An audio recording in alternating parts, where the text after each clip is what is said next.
at the stick. From who's got it better than us to brick by brick. It's always the 49ers way, from off-season to game day. Yeah, we talk back.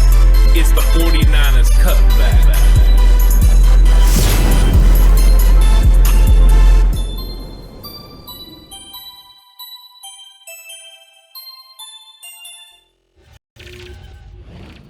It's 49ers Cutback Podcast time. Welcome to the 49ers versus Houston Texans game recap show. Ant. We're going to talk about everything that was this 49ers big win against the Texans and all the positive things that came out of it, as well as the fact that Trey Lance, in his second start in the NFL, got a W against, yes, some people would say a bad Texans team, but it was a bad, hot Texas team that was coming off of two 30-plus point performances offensively, holding two different teams under 20 points, including a Chargers team, Ant, that has had one of the most prolific offenses in the league for having a young quarterback in Justin Herbert. Now, granted, they were missing some key starters and other things of that nature, and that probably played a role in it, but you can only beat who's in front of you. And the Niners need to do that this week. You had to beat who was in front of you in this Houston Texans team. You had to do it knowing you weren't going to have the guy out there who's led the way most of the season in Jimmy Garoppolo.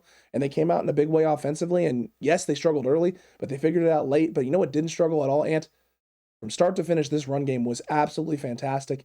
Guess what? They ran weak side a lot today. A lot yesterday. And all of those runs ended up being big chunk runs for Elijah Mitchell, 8, 9, 10 yards at a time.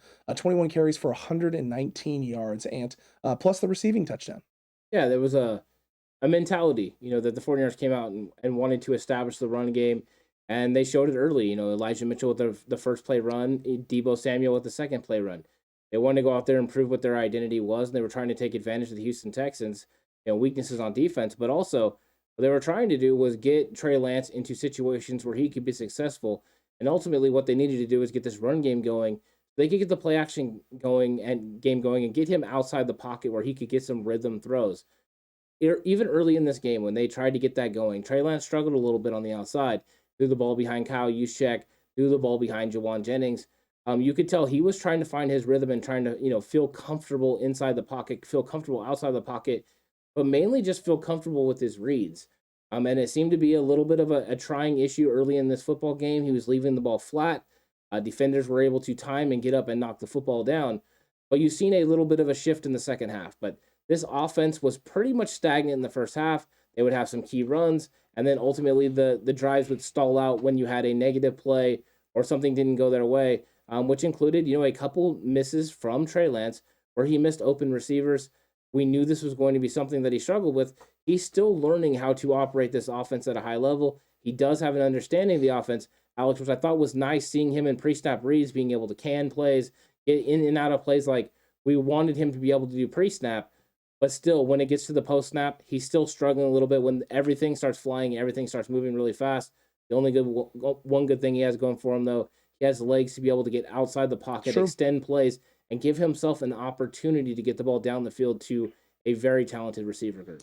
Listen, there was a third down near our own goal line where he hits his back foot. He has a couple of guys open on the middle on some slant routes. He's not able to hit either one of them, and he's able to extend out of the pocket and find Brandon Ayuk to convert the first down and keep the drive going a little bit. Those are Trey's strengths. His weaknesses are missing the open guys early on. Yeah. And he did that early. You're right. He did not look comfortable early in this football game. And anyone who wants to say, maybe Kyle's trying to get into a rhythm with Trey, and Trey, he's trying to get into a rhythm. Yeah, that may be the case. That may be the reality here. But when you're Kyle Shanahan and you are dialing up plays and guys are wide open, you're just sitting there going, my guy, I'm giving you the opportunities. I need you to figure this out. I need you to figure out the coverage, what's going on, and where to put the ball in space. So I don't know if that's the case, because there were open receivers. There was the Deebo Samuel where he comes in motion and then runs a little stutter go on the outside. It's the one he throws the pick when he attacks at George Kittle. He misses Deebo wide open backside of the field, and he rolled that way too. So he was already on that side of the field. I know the Reed one was probably to go back to George, but I didn't really see George being that wide open for him to want to stick with that throw. Then he has the one another one. I believe it was the Trent Sherfield one across the middle of the field where he missed on that. He missed the linebacker, doesn't see him in space. there were bad stuff, but there was a lot of good. Him extending with the legs, him getting the ball to guys in stride, him putting the ball up in spots where either George Kittle's coming down with it or no one is on the big one-handed grab, taking the shot into the end zone to Brandon Ayuk, where BA almost comes up with an incredible catch. There were a lot of moments where it's like, man, his arm talent, it's something to behold. And we all know that. You like seeing those things. I like seeing him being able to do that, but he's only able to do that in this game because the run game was so effective. You rushed 21 times for 119 yards, almost 10 yards a carry. You're getting darn near close to that number. Yeah. Defenses can't just sit back and take the over-the-top stuff. They have to come up and stop the run because you're going to keep gashing them. And once they do, that opens up those areas for him to be able to shine in his best asset and quality, which is his deep ball throw. Yeah, I would like to say that maybe that number's skewed a little bit by the fact that Elijah Mitchell had like the 30-something yard run at the end of the football game. There's a good chance. But I'm gonna give you credit for it because that holding call against Trent Williams where he got a 16-yard carry, got taken off the board when really that is on the backside away from the play. That had nothing to do with the play, and it should not be called holding at any time in a football game. I don't care if it's against the 49ers or against another team. I don't want that called. But I thought that the run game did enough. I thought there were moments that they could have been more successful, but they ultimately did enough to win this football game. And I thought Trey Lance grew as the game went on. And that's all you can ask from a young player is, as they get comfortable seeing how the defense is playing, seeing how these players are playing against his talented guys, that he found opportunities to get the ball. And I thought the end of the half, that drive where he hit Brandon Ayuk and Brandon Ayuk made, some big plays, especially the one to get out of bounds. That was huge. I thought that those were huge. And those were plays that Trey Lance was absolutely, firing the football in there. And early on in this season, the big talk was the 49ers wide receivers could not catch the ball from Trey Lance because he threw the ball too hard. In this game, they were snatching most of them. I know we had a drop from Deebo Samuel. We had a drop from Juwan Jennings. But Juwan Jennings drops footballs from Jimmy Garoppolo sometimes, and so does Deebo Samuel. Those things are going to happen. I didn't think it had anything to do with velocity. So you could tell that there's more of a chemistry now with Trey Lance and these wide receivers than we've ever seen before. And so I think that, the development is there. And as long as he continues to develop, continues to be able to read defenses and locate his open receivers, that he's going to have, a lot of success. And that throw that he had, late in that football game to Deebo Samuel, and Deebo, flattens out that post pattern and comes across. He put it right where Deebo Samuel could get even more separation away from the defender, able to break a tackle and make a touchdown. That's a nice read by Trey Lance. And I like that he wasn't gun shy. He had an interception early in the game, but he's still willing to take chances. He took the deep one to Brandon Ayuk where they get the pass interference. He took the deep one there to Deebo Samuel for a touchdown. So yeah, those are big things that we like from Trey Lance. And this is what we talked about. Houston Texans, if you're going to sneak one of these safeties up into the box, you try to take away this run game, you're going to leave yourself vulnerable to big plays from Trey Lance, down the football field. And he took some chances, and they worked out for the 49ers in this game. They definitely did. And he distributed the ball. He distributed it around. Brandon Ayuk, 4 receptions. Deebo with 3. Kittle only had the 1, but it was an impressive one. Juwan Jennings with 2. Trent Sherfield had 1. Elijah Mitchell with 2 catches. Kyle Juszczyk 2 catches. Jermichael Hasty with a big third down conversion catch as well. The ball got distributed. He only had the one, I guess, egregious error on the pick, people will call, because he underthrew that thing. It's flat. Definitely flat and not where it was supposed to be placed. Other than that, solid performance from him, and would have been even better too if you don't get the BA holding call in the red zone on the quarterback power, which was a great time to call it. And again, the Niners, whenever they call that quarterback power with Trey Lance, dude, they just execute that thing to a T. They really do. Other than BA holding, other than that, it was executed to a T. It was. They got Juice around. They got George Kittle around. They sealed that edge and really gave him an opportunity to get up there and make a play. You like to see that from the young guy. And I want to give Kyle Shanahan huge props for the touchdown pass to Elijah Mitchell. The design on that play, getting George Kittle into the backfield, and then having George Kittle look like he's running the counter play. So he's going this way and then goes away. Linebackers are flying with it. Elijah Mitchell looks like he's running that counter play. So he starts that direction, but then just continues and go out in the flat. You get Trey on the move to the right side where he has a choice. But there was no choice because Elijah Mitchell is absolutely wide open. Brandon Ayuk is there in case a defender decides to try to make the tackle, but it's a walk-in touchdown. We've seen Trey Lance in similar play action looks, red zone, preseason, Chargers joint practice, where he fires one into, I believe it was Jermichael Hasty, stupid late.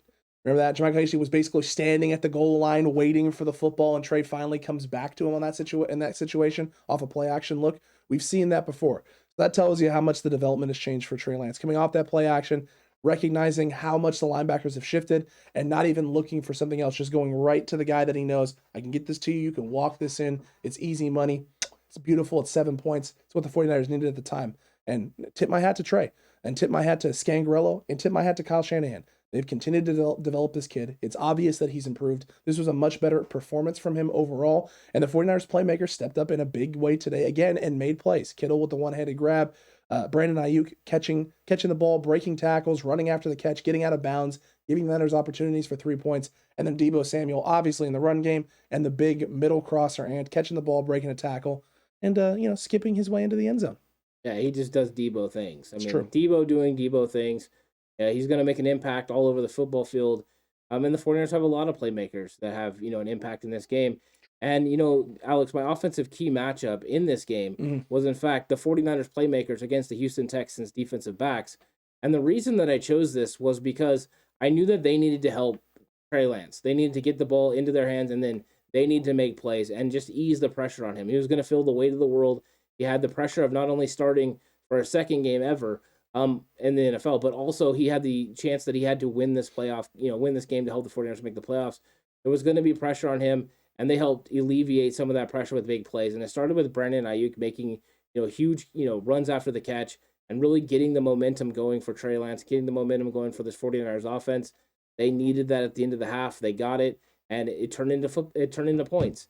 I thought they had left some plays on the field early, whether that was not converting on fourth down, or even Trey Lance going out of bounds before he picked up a first down. I thought those were situations that could have went the wrong way, but the 49ers playmakers stepped up when they needed to make plays. They did it in a big way, and they got enough done against the Houston Texans. Ultimately, that's the difference in this game. So well done to Deebo Samuel, Brandon Ayuk, George Kittle making the big catch with under 4 minutes to help that 4-minute offense continue to be successful, and Elijah Mitchell for getting it done on the ground. And that was my key matchup, right? Was that run game against this Texans front. If you're able to establish the run, you're going to take pressure off Trey. That's what it came down to today. Being able to take care of the Texans front. They're going to stick 9 guys in the box. You need to be able to try and find a way to run.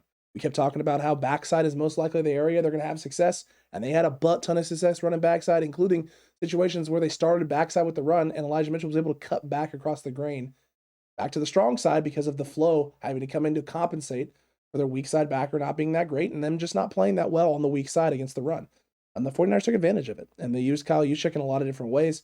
They got creative in the red zone to create opportunities as well. And when your run game is going that effectively, 5.7 yards per carry, it's tough on defenses. You have to sell out for the run. You have to try and take it away. You have to load up. And when you're able to load up and teams aren't able to just necessarily send blitzes and pressure because you don't know if on 2nd and 8, this is a passing down or a running down because the Niners may go for it on 4th, which means they may think to themselves, we got 2 downs to run this thing and get this to 4th and manageable. Teams aren't just able to pin their ears back. And that's what Trey adds to this offense and this picture. And I know if there were a lot of 49ers fans early in the game and at Levi's that were booing and upset with not going for it on 4th and 1 and 4th and inches or going for it and running the ball and getting stopped and stuffed early. I think all of those things helped set up what happened later in this game, which is, opportunities for the 49ers to get that play action going, getting the middle of the field open up, and really letting the Texans know early in this football game, hey, we're going to run, and you're going to have to do everything you can to stop it. And the 49ers run game did what it needed to do. He had close to 150 yards rushing today from this whole team. When you have that much rushing power going on, good luck. Good luck when you're able to move the football that much. It's a surprise that this game wasn't worse than the final score indicated based on how well they ran the ball and how much they controlled the time of possession. Yeah, one of the most pivotal, situations and times in this football game is when the 49ers go down 7-0, and it's getting around the 2-minute mark, or I think it is just under 2 minutes, and the 49ers have an opportunity to go down, and you can tell they're trying to be cautious the way Kyle Shanahan has been cautious throughout the season, but the Houston Texans are using timeouts. They get the 49ers off the field, and you get this punt, and in this situation, they get the ball around the 40-yard line with an opportunity, to pick up, 25, 30 yards and have a field goal opportunity, and the Houston Texans can go into half 10-0. In that type of situation, it changes the way Kyle Shanahan's able to call offense. He would have had to come out in that first drive, and he would have had to count on Trey Lance to continually throw the football. He wouldn't have been able to rely on this run game. However, this 49ers defense stiffens up in a big way. Eric Armstead comes up with an absolute huge sack on 2nd down, and it completely changes that drive. And in fact, the 49ers use timeouts. Kyle Shanahan's aggressive. one of the top 2 teams in the league, in fact, in scoring in the final 2 minutes of a half. That is great clock management from Kyle Shanahan, even though people have come to the comment section recently that watch other shows and say that he's one of the worst at it. I do not, however, believe that, and the kind of the proof is in the pudding, right? But it was another great masterful performance. You've seen Trey Lance get the ball out, to Brandon Ayuk, and they get into field goal range. They get the field goal, and I believe it changes the momentum of this football game because we all know what happens in the second half. But it does not happen without that 49ers defense stiffening up, without Eric Armstead having an absolute fantastic game. He was getting pressure continuously. Thank you, Adam Archuleta, for pointing out when Armstead was bull rushing. When they got him one-on-one situations, he absolutely walked his offensive lineman back to the quarterback. Always. He did a very good job in this game. He was very impactful, and that was a big reason why this 49ers defense was so good, was the way this front seven played against that run game. Yes, they gave up yards, but it was bend and don't break for the 49ers defense. He had 8 total tackles on the game, and they credited him with a half sack on that one. Even I think he should get. Armstead played phenomenal today. He played great. Fred Warner played great. I think Fred Warner finished with 15 tackles on the day, which is a crazy number. Plus, he had that forced fumble at that one point in time. It was a masterful performance, and this is something we see from this team consistently with the defense. Teams pick and choose who they want to be the guy that beats them. This was not a day where DJ Jones lit up the field. DJ Jones had his moments, and he had a couple times where he came through, did his one-arm, single arm after destroying some guys against the run game. But there was a lot of double teams on DJ today. You know who there wasn't a lot of double teams on? Armstead. They picked Armstead today for whatever reason. They were like, no DJ, definitely no Nick Bosa, but you, Eric Armstead, let's see if you can slow this thing down. And he did it in a big way today. Yeah, he took care of business. Samson Ebicom also had a nice performance today, and Arden Key yet again. Talk about a guy who keeps getting sacks taken off the table for nonsensical calls. Is that roughing the passer? Yes. You think so? 1,000%. Based on the rule? Yeah. Not actually, though, it being roughing the passer. He hit him in the knees. I'm aware. He hit him in the knees. I don't like that rule. I don't like it either, but I'm telling you, if you don't hit someone from the waist to the chest, you're going to get flagged. That's the only place you can hit a quarterback now. Correct. In fact, when it happened, I immediately said that's roughing the passer. Yep. And I didn't know if it was him or Charles Omenihu at first that did it, but it was definitely Arden Key. And it's just one of those things where he goes low. And we've seen this called in the 49ers' favor. The refs are pretty consistent. Now, unless he would have been blocked into him. Which I thought that may have been the case, and then they showed the replay. Yeah, no, he just made a great move. Made a great move. He made such a great move that he started to fall over. Yeah. And you know what? Jordan Willis again, making a big play. In fact, has the strip sack. Yep. Huge play. And he came scot-free. I mean, yeah, you might want to block that guy. The Texans, that was a total miss on protection. That was bad. But it's nice seeing Samson Ebukam, Arden Key, Jordan Willis. These guys Omenihu, all of them. Man. Oh, yeah, Omenihu, too. Omenihu almost made a great play on that reverse as well. Oh, so close. That looked very Kerry Hyder-ish, to be honest with you, where he's just a little bit slow for the angle that he had. But, yeah, you're right. This defensive line has stepped up in a big way, and those guys are a big reason why. Oh, 100%, man. 100%. I mean, the defense yet again did what it needed to do. This is what we were hoping for, right? We were hoping for this sort of 7-point, one score performance in which you just didn't give the Texans a whole heck of a lot, and because you don't give them a whole heck of a lot, what are you to do if you're the Texans? You can try and throw the ball as much as you want. They averaged 3.6 yards per play. Yeah, I mean, they were having to check down every which way, especially in the second half. There was no time for Davis Mills at all whatsoever. And everything was covered. It was Brandon Cooks or nothing. That was. It was Brandon Cooks or nothing. Okay, what do you think his stat line was? Because I just pulled up and looked at the numbers. Based on what you remember, what do you think his actual final numbers were? I would have to guess he probably caught like 6 or 7 passes for about 65 yards. Yeah, that's dang near close, man. Yeah. 7 catches for 66. Yeah, I figured that's probably where it was. Of course, he had the long play that gets wiped out down the field. Yep. But it was a lot of rhythm throws for Brandon Cooks. 100%. But they were struggling when they had him on the outside. I mean, conventional wisdom is you put him on the outside against Norman, and against Ambry Thomas. But it wasn't until they moved him to the slot and took advantage of K'Wan Williams or took advantage of Jimmy Ward. Those were the matchups that they started getting success with. It wasn't on the outside because the 49ers were running the 2-deep zone, most of the game and taking that away. If you watched the 49ers cutback during the week, you already knew that was about to happen. Because Brandon Cooks has been worrying us for a couple weeks. But besides him, I mean, we talked this week about I wasn't worried about Nico Collins. In fact, I told your dad on air last week, anyone can cover him. And then Brevin Jordan just didn't show up. The 49ers safeties absolutely erased him. He was not an impact in this game. It was basically Burkhead and Brandon Cooks. Those were the only two weapons. Jalen Samuels on checkdowns. Yeah, I mean, really, I wasn't worried about that either. It's pretty much Burkhead had a pretty good game overall. Burkhead played pretty phenomenal. Yeah, and overall. what a good guy, too. I just think Burkhead's a good guy. Agreed. Yeah.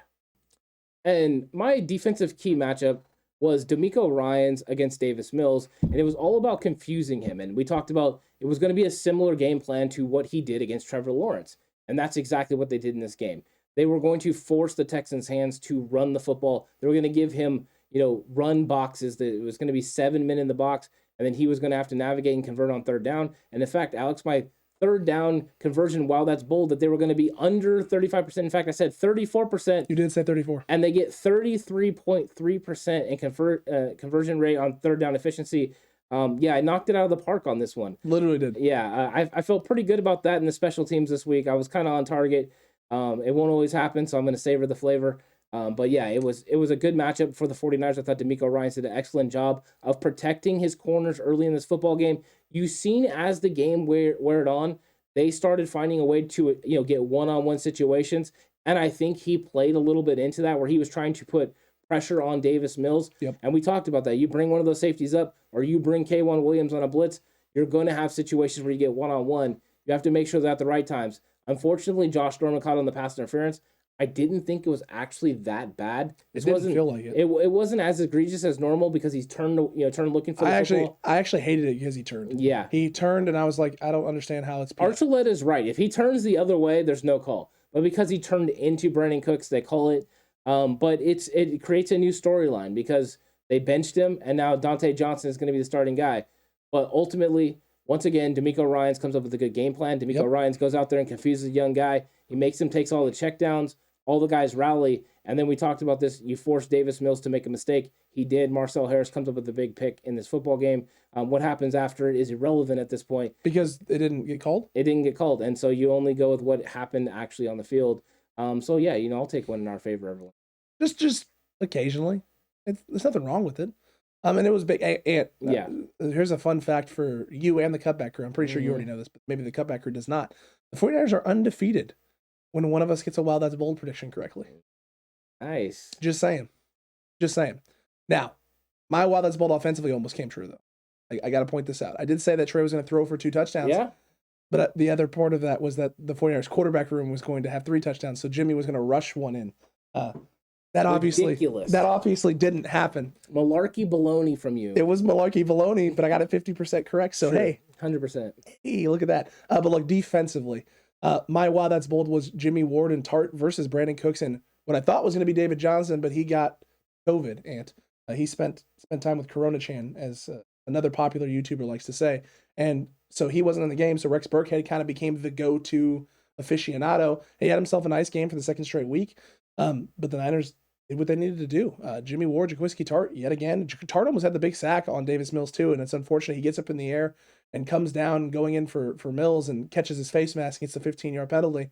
I thought both guys played phenomenal yet again. I even loved Archuleta at one point, essentially said, I don't understand why the Houston Texans keep trying to attack down the seams where the safety help can be. That's not where we're going to have success attacking against the 49ers. Safety play is fantastic. You got to get outside one-on-ones, outside the numbers. And it's just like, someone's been watching the 49ers cutback. Because what you want to be like is, don't tell them. Adam, stop saying that. Yeah. Keep letting them run down the middle of the field and seam routes. It's fine. It's not going to work out for them very well.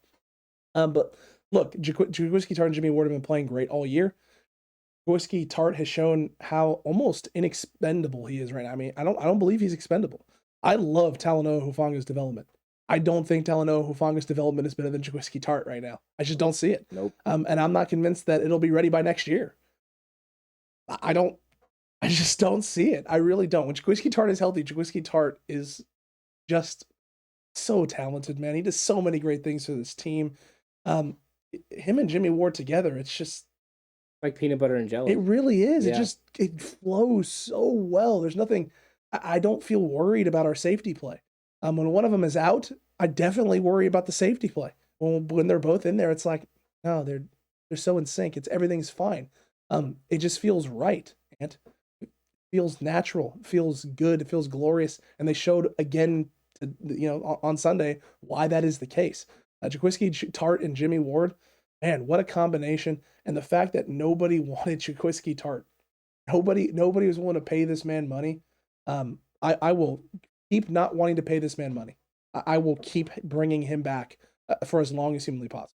Yeah, I think they're going to find a way to try to bring him back because you can use Talanoa Hufanga in a hybrid role. You've seen them use 3 safety looks, especially when Hufanga was healthy. This is going to be something that they're going to have to address. They have questions all over the place, Alex. And one of those questions, we brought up Josh Norman, and we said, who's it going to be? Is it going to be Dante Johnson? Is it going to be Josh Norman?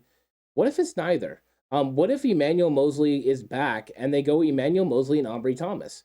We have not considered this, but that is a distinct possibility because Ambry Thomas over the last couple of weeks has showed drastic improvement, including enough to make John Lynch go into KMBR and say he sees Ambry Thomas as a starter for the 49ers for a long time. I think that is a quote that may be alluding to the fact that once Moseley's back, it could be Ambry Thomas, who is long and lengthy like Emmanuel Moseley, even though they're close to the same height and everything, the same length, body style, speed, everything. It could be time for them to go that route. And maybe we've seen the end of Josh Norman as a starter for the 49ers, and Dante Johnson, if Moseley doesn't play, is the interim guy. But this should be some interesting talk as we get into the next few weeks. I don't think they'll outright cut Josh Norman, but pulling him off the field where he has a bunch of performance incentives might be a way also to prevent him from making more money next year. So it could be kind of a kill 2 birds with 1 stone situation. That was actually going to be what I was going to go with. Yeah. If Josh Norman is being benched, he might be being benched because of the PI, and there may be something that he did, like there may be a technique thing or an issue with that coverage that they called something specific, told him don't get beat here, hey, we're thinking this here, or they've studied it in film all week and he just didn't play it the way they wanted him to, and that's why he got benched. Or it very well could be the fact that he's been playing a lot more football games than they thought he was going to be playing this year, and he's getting dangerously close to hitting some of those incentives. If that is the case, Josh Norman, I'm sorry, you might also be out of time here in San Francisco. He's not going to get cut. Yeah. But we may not see a whole lot more of Josh Norman on the football field. Yeah, I don't think that's the actual case. I think it is a performance thing because he did have the deep third on that situation, and he fell for a double move. Brandon Cooks gave him a little shake to the outside. He stopped, and then Cooks, with his great speed, was able to run by him. Norman recovered pretty well. He did. You have a little bit of a technique flaw with the way he turned to look for the football, but he did look for the football. I thought all the contact was actually created by Brandon Cooks in that situation. Pulling him in? Yeah, so I think that he gets a bad rap a little bit, but he has gotten a lot of penalties this year that he absolutely deserved. Could it be the 49ers deciding that it's now time to go another route? I don't think that anyone actually expected Ambry Thomas to have this sort of development this year. I think we all thought Ambry Thomas was going to be next year and that Deommodore Lenoir was going to be the guy that showed this kind of improvement. But it's a good thing that it's Ambry Thomas. Once again, a tip of the hat to Adam Peters, because this was an Adam Peters guy. Stood up on the table in the draft and said, no, 100% you could take this guy. When the 49ers missed out on Paulson Adebo, Ambry Thomas is the guy. But he said he's a development guy. He's going to take a little bit. He sat out for the entire 2020 season. And you know what? Ambry Thomas is starting to show up. Well done. And if we do get lucky and Ambry Thomas is playing at that level, him and Emmanuel Moseley could be just what the 49ers secondary need in the playoffs. Heading into the playoffs, 100%. But hey, you mean to tell me that the 49ers did the right thing, making him sit, develop, learn, work on things without pressure, that he'd be ready for late in the season when you could throw him out there into the fire? The Niners did the right thing? Well, they never intended on Ambry Thomas playing football games. I don't think they did either, but it got to a point, obviously, where they had to make the switch. Looks like it worked. Yeah, no, it works. I mean, because there's real development, right? We've seen development at all positions in the defense. You've seen Chris Kasarik develop his defensive line. When Demeco Ryans was linebacker coach, you've seen all these guys develop, whether that's Azeez Al-Shaair, Dre Greenlaw, Fred Warner, Flanagan Fowles, Marcel Harris. The development is real in the defense. The secondary has been the same way, as you've seen Emmanuel Moseley come along. You've seen Jason Verrett get back to health. Now, Jason Verrett's a special talent. Correct. But you've seen the development of Talanoa Hufanga from Deommodore Lenoir. Now Ambry Thomas. They've got real coaches coaching up these football players, and that development's real. That's why practice situations, learning in film rooms, you can learn a lot. Is it as valuable as game reps? No, it's not. But it is pivotal to their improvement, and they're going to get game reps eventually. But you don't put them out there to get bad game reps. You put them out there when they are capable to get good game reps and build on their performances.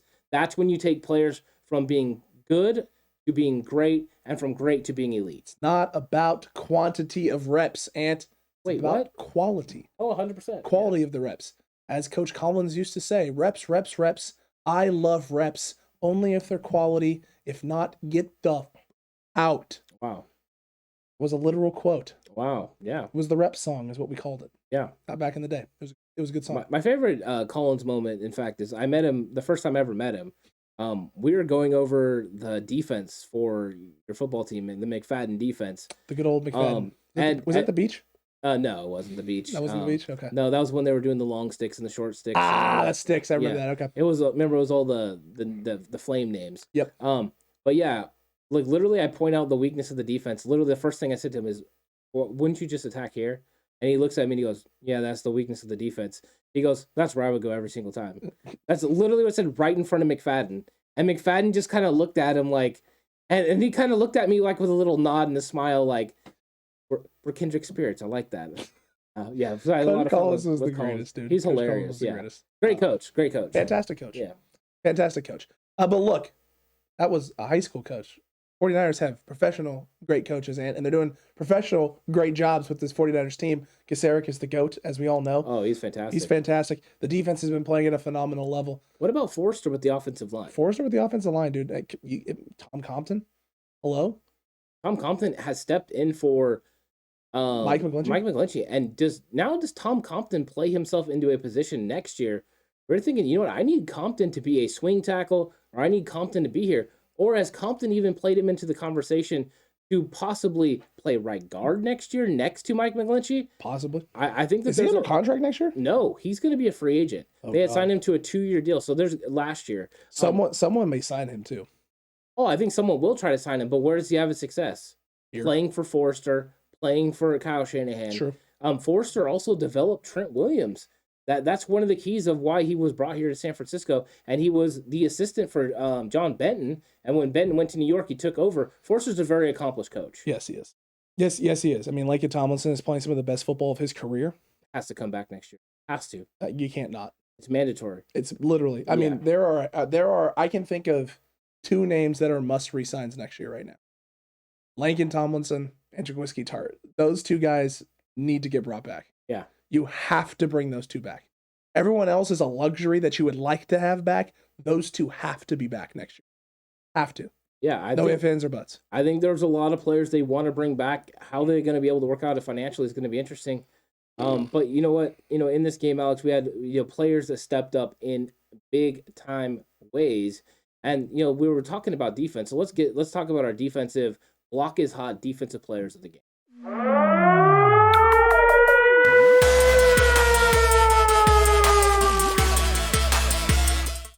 And, defensive block is hot, players of the game, Ant. There's just some guys that come to mind. There's actually a lot of names that come to mind. In fact, there's so many names that I can't pick one. So I'm just going to pick the whole D-line. Wow. Because the whole D-line, doesn't matter who was in there, whether it's Jordan Willis, whether it's Samson Ebukam, Eric Armstead, DJ Jones, Charles Omenihu, even Nick Bosa, Arden Key. I mean, it doesn't matter. I know a lot of people are going to be like, Nick Bosa, he only had 1 assisted tackle on the whole game. You're right. But he was eating up double and triple teams the whole game. And a pivotal holding call. Huge holding call. I mean, and he beat Pharaoh Brown bad. And he beat him bad, Ant, really bad. I can't not give it to the D-line. The D-line had to be the dominating force, slowing down this run game, not allowing the Niners to have to bring up that safety into the box continually to slow down and stop the run. And they did it. They did it yet again. This is a completely different, in terms of slowing down the run game, very different from the 2019 season. They've had a lot more success slowing down the run than the 2019 team did. Yeah. Adam and my guy is Adam Archuleta talked all week or all episode the game about the linebacker group. Aziz Al-Shir's out. Barry Greenlaw's out. The 49ers have some weaknesses, in the linebacker group. Where they don't have a weakness is that middle linebacker. And early in this game, All-Pro Fred made himself known. He got out there, he flew out on screen passes, tackling Brandon Cooks in space. and making all kinds of plays in the run game. And I thought he was the one that was kind of, pivoting this defense in the right way, moving him in the right direction, and holding ground, because there were times where it looked like, oh, wait, the Texans have very good and favorable third downs. They would have 3rd and 4, 3rd and 3. But because you had this linebacker group playing the way they were, because you had Fred out in coverage, he was helping to take things away. And I thought Fred had an absolutely fantastic game. He held it down without Aziz, without Dre. We couldn't do it without All-Pro Fred. And I thought over the last few weeks especially, he's been playing at a very high level. Fred Warner has been absolutely phenomenal, Ant. You are not wrong about that at all. 15 tackles in this game, slithering all over the field and all over Texans offensive players. I know I love to see it. I know the Cutback crew loves to see it. And they should also, right down in the comment section down below, leave your block as hot defensive players of the game, because we're moving on from the defensive side of the ball to the offensive side of the ball. It's time to talk about straight beast offensive players of the game.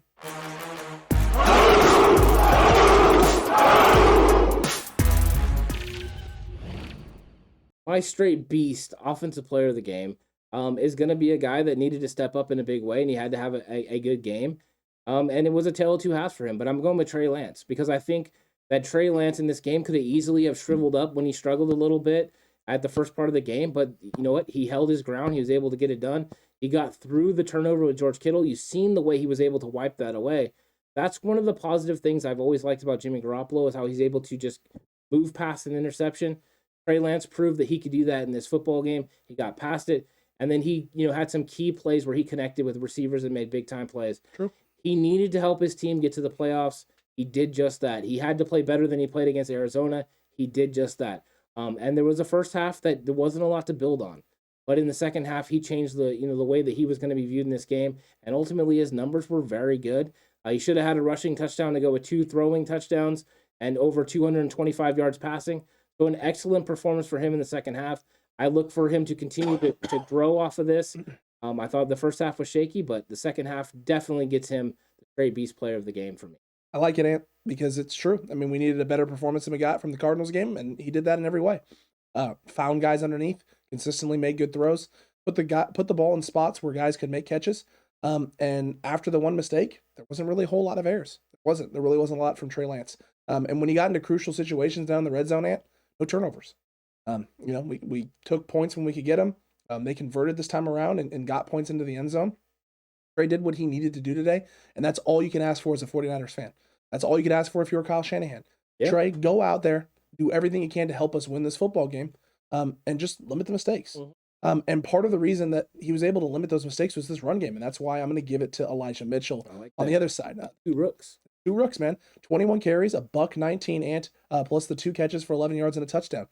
Had 132 total yards of offense. He had the big touchdown catch, was gashing in the run, and had a big run taken away from him as well. We can't forget about that on that silly holding call by Trent Williams. Elijah Mitchell has shown week in, week out, all season long, why he's RB1 right now. He's RB1 because there is not another running back in this running back room that does the things that he does. Breaks arm tackles the way he breaks arm tackles, the speed to get out in space. It's not Raheem Mostert speed, but it is speed nonetheless, and we love it and needed it in a big way. You lost it last year in the 2020 season, and the run game was never the same once Raheem Mostert was gone. This year, the run game hasn't been the same, but it's been effective, extremely effective. Just not Raheem Mostert 50-yard touchdown runs explosive, but it's the next closest thing, which is 20-plus yard runs, which I think he lead the league in 20-plus yard runs. If he doesn't, yeah, he leads the league in 20-plus yard runs. That's a rookie drafted late that no one was expecting a whole lot of this year. In fact, everyone was expecting to be Trey Lance. And when Jeff Wilson Jr. came back, Jeff Wilson Jr., it's been all Elijah Mitchell the whole way. And Ant, I'm all for it. Let's get me Elijah Mitchell and Raheem Mostert next year in this 49ers backfield, and I am going to be a happy camper.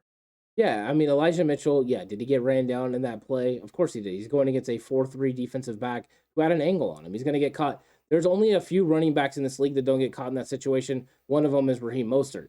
But Elijah Mitchell's vision has continued to get better and better. He breaks arm tackles consistently. This is a great weight for him to play at. He's around 210, 212 pounds, which is a little bit different than he played in college at 218, but more than what he played at the combine, right, or his pro day, where he was around 205 and ran that 4.340. I think that he's going to be a tremendous back for the 49ers for a long time. But Kyle Shanahan relies on him when he's in there, and he's rushed for over 800 yards, second all-time for a 49ers rookie behind Ricky Watters, who hit 1,000 yards in his rookie season. So I think that Elijah Mitchell is progressing nicely, and he had himself a great game. And you can tell the difference between the 49ers run game with Elijah Mitchell and without it. It's way more dynamic. I look forward to seeing this guy continue to progress, but it looks like Kyle Shanahan has, locked on and found another gem that he's going to be able to use for years to come. What an absolute stunner of a situation, Ant. What an absolute stunner. And so I'm looking here too, because I'm trying to figure out the actual number for rushing yards in the season for him. He had 121, I believe is what it was in this last game, or 119, I believe. 119. So that would put him at 877 or 76 yards. So he is about $120 from 1,000-yard rushing season in his rookie campaign. Hold on, wait for it. In 11 games. Yeah. That is nonsense. That's crazy. Yeah, I mean, that's one thing that he's going to have to do better in year 2 than he did in year 1, Alex, to stay healthy. 100%. Of course, his body will get a little bit better. They always learn how to develop a more NFL body. True. They'll get a full off season. This last year they went through the drafts situations, the pro days and all that. That's not the same workup and same off season. You saw Brandon Ayuk, Deebo Samuel, all those guys change the way that their body looks going from year 1 to year 2.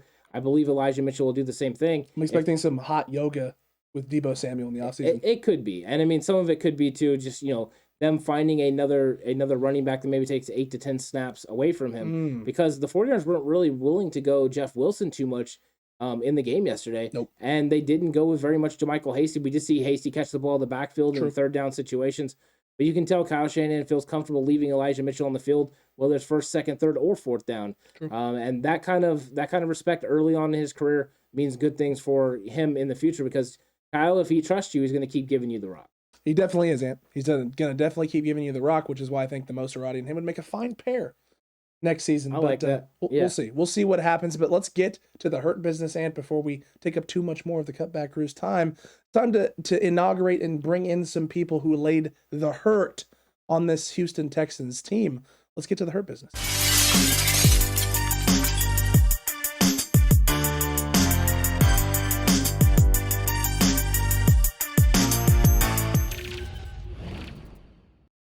Yeah, the first guy I have to go with in her business was Fred, because Fred was, hitting people hard, slithering over the top of them. But when he makes tackles, he doesn't go backwards, he goes forward. When you go forward, you limit those extra yards, but you also set a tone that everyone can follow. You want that to happen. You want to win the point of contact, and he was doing that again. So yeah, Fred, hit her business, and that's what you need from your middle linebacker. 100%, Ant. You definitely need that from your middle linebacker, and he brought it yet again. This is the second straight week where he's playing at all pro Fred levels again. And I love to see it. And I say again because that's what faithful, a lot of people have been saying, but the reality is Fred's been that guy all season. Yeah. He's been doing things in different ways. The next guy has to be Trent Williams, who yet again took somebody to the bench, literally carried someone out of bounds to the sideline and was like, go sit down. This is your spot over here. He didn't bring the benches to the stadium like the Washington football team's been doing, bringing their own team benches, having them shipped to their opponent's field for some odd reason, which backfired in their face magically the last few weeks. But he is taking people home, and showing them to their sideline and being here. This is where you belong. Go stand over here now. He's doing it in a big way each and every week. And I love that Archuleta gave him some love as well on the broadcast and was talking about how, George Kittle said that he is probably one of the best football players like in the league, just like football. He's one of the best players in football. And linemen don't get that kind of love typically. And he said, George isn't wrong. He's playing at that kind of level, and he is. He's playing at a level that, I don't know if Bailey ever played as dominant in both the run and the pass the way that Trent Williams is playing right now. No. Trent Williams is worth every penny that we spent, and good God Almighty, man, can you imagine this run game without Trent Williams? No. I don't even want to think about it. Trent Williams is a first ballot Hall of Famer, and he's also, if we were actually going to crown someone as the NFL MVP for being the best player, he would be the guy. Trent Williams. He's going to break PFF's code basically, because he's going to be the highest graded player in the history of PFF for a single season at close to 99% right now. He could finish the season over 99%. That's completely unheard of. They're going to dock him this week for that stupid holding call? Probably not. PFF don't do it. They'll even think it's stupid. But yeah, I think that there's other guys as well, and I'm going to go with Kyle Juszczyk. Kyle Juszczyk on the George Kittle fly sweep gets around the outside, absolutely seals it, takes a guy to the house, to his home, drives him back. Every single week, Kyle Juszczyk shows up with the blocking game, executes just the way he needs to, whether it's wham blocking, whether he's out there in ISO situations, going against the grain, or he's pass blocking. He just does it all at a big time level. Definitely has to be a part of the Hurt business because nobody blocks the way he does. And him and George Kittle on that finish, what would have been Trey Lance's touchdown, absolutely handling that quarterback power. Oh, 100%, and that's why George Kittle was going to be the next guy I was going to say, because nice. George Kittle didn't do it in the receiving game too much today, and that's A-okay, because when your run game's going as effectively, George Kittle's out there making huge blocks, and he did it in a big way. Consistently all game, I saw him not only sealing guys off, but taking guys there was one time on the left sideline where both him and Trent Williams took guys almost to the sideline. They both were just like, you guys are going this way now. Took them off to, never land, and never to be seen or heard from again on that play. Elijah Mitchell was able to run anywhere he wanted to because of guys like George Kittle and Trent Williams, because of this O-line playing the way it is, and because of guys like Kyle Juszczyk sacrificing their bodies to try and get just 4 or 5 yards for the 49ers offense. And they consistently did it all game long, and again, that showed why they're one of the more physical teams in all of the NFL. And those are the type of plays, the type of mentality and mindset that wins you playoff game. Yeah. Controlling the clock, moving the ball, and just being able to pound the rock at will, basically break your opponent mentally and physically. Yeah, that's what travels. And that's really what travels. The other thing that travels is good special teams play. And you had Jeff Wilson Jr., Marcel Harris, Demetrius Flanagan-Foles, all those guys stepping up on special teams. Mark Nzocha. He had a good game. It's a good special teams game today.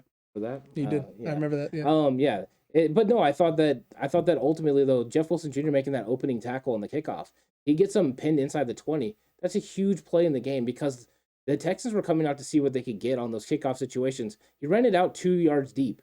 That's normally a situation they kneel or they let it go over.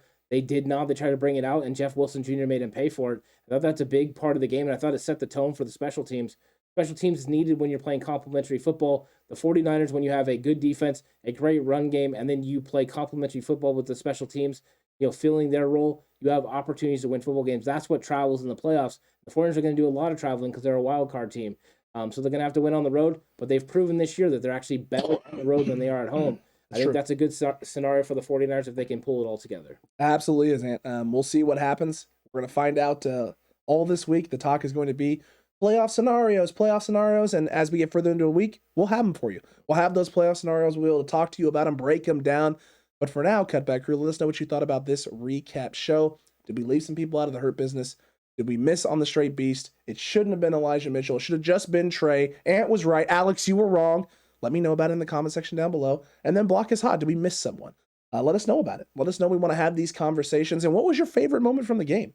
I want to know, because a lot of people, it's going to be different things. Might have been the Marcel Harris pick.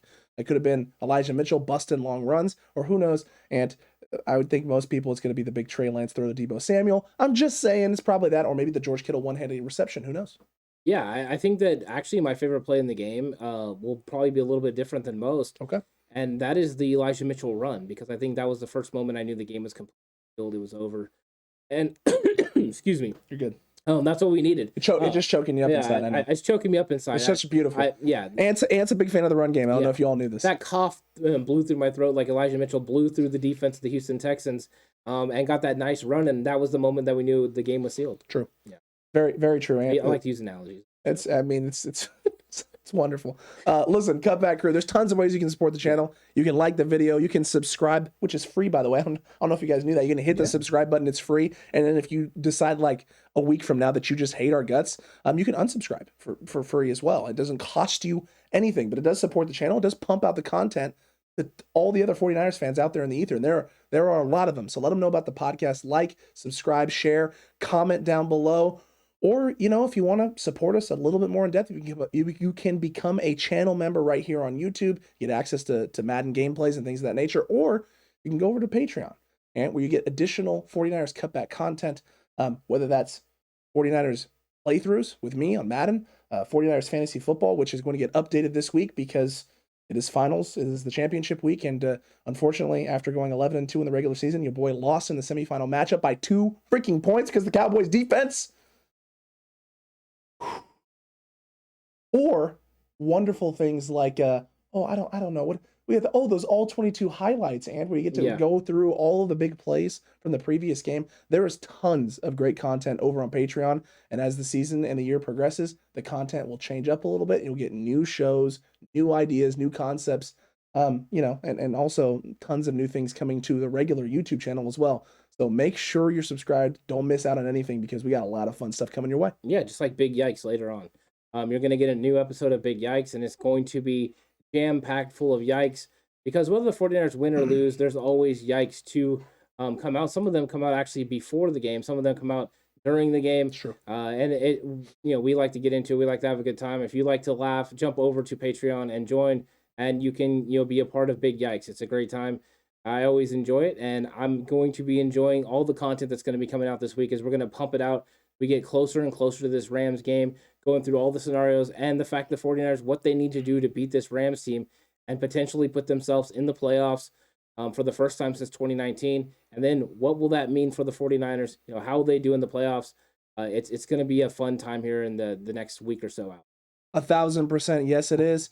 Cutback crew, we hope you enjoyed this. We'll see you on the next one. And until then, stay safe. Remember, the right way Is always the 49ers way.